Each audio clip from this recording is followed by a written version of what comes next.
This exercise is called the kettlebell crossover. Now, I've got on a very flat shoe right now.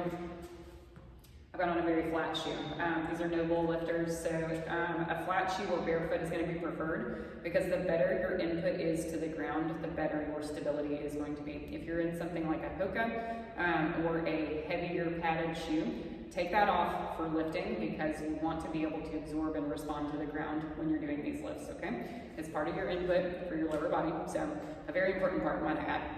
Now, when we do this motion, the motion itself is actually going to be on one leg. On one leg. But if you're like me and you struggle, one side is much better than the other side. So one side, I might not have an issue going down into the motion. A little bit of instability there, or instability. So if I have a little bit of difficulty, then what I'm going to do is I'm going to kickstand this with my toe. Now, the further out you are, the more stable base you're going to have. So if we're on the ball of the foot or down, going up, we're going to have a more stable base, okay? So as you progress, we're going to get closer to the midline of the body when we do this motion. And in my opinion, when we're doing any kind of single leg motion, that's the case. If you need to start with the kickstand first, I like to just tap my toe.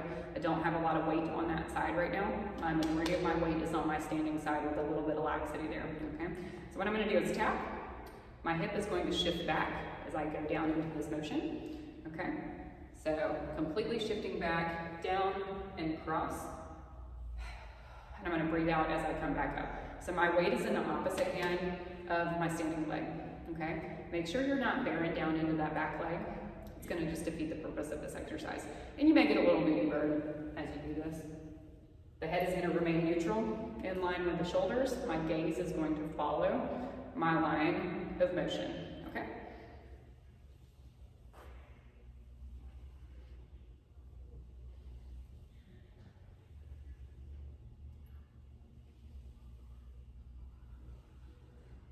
If you have any questions or difficulty with this exercise, let me know. We can do this body weight as well. This is just a lighter kettlebell, so I would suggest progressing this up to a heavier weight or something like a T-bar as we go. A way to progress this motion is going to be using something like a landmine attachment with a barbell. All right, so weight in the right side. And what I'm going to do is I'm going to get back here actually close to the edge because I want to cross this over to the side. So, like my kickstand, I'm going to put most of my weight in the sprint foot. I've just literally got the toe of my shoe on the ground right now. I'm going to hinge all the way down and come back up. This is a heavier weight, so it may be just a little bit more difficult. If you have any pain or anything, lighten the weight or lower the repetitions. And then I'm going to come back up. All right, any questions with this, let me know. If this is too heavy, also, you can start with just a standing. If the crossover is too much, you can start with just a standing single leg RDL instead.